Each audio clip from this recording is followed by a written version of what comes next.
ఎవరి చక్కని వాడు ఎంతకు చిక్కని వాడు ఎప్పటికి దారికొస్తాడో ఎవరి చక్కని చుక్క సోకు దీని కాలికి మొక్క కాదన్నా వెంట పడుతుంది కాదన్నా వెంట పడుతుంది ఎవరి చక్కని వాడు ఎంతకు చిక్కని వాడు ఎప్పటికి దారికొస్తాడో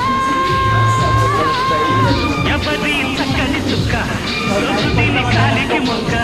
కాదన్నా వెంట పడుతుంది కాదన్నా వెంట పడుతుంది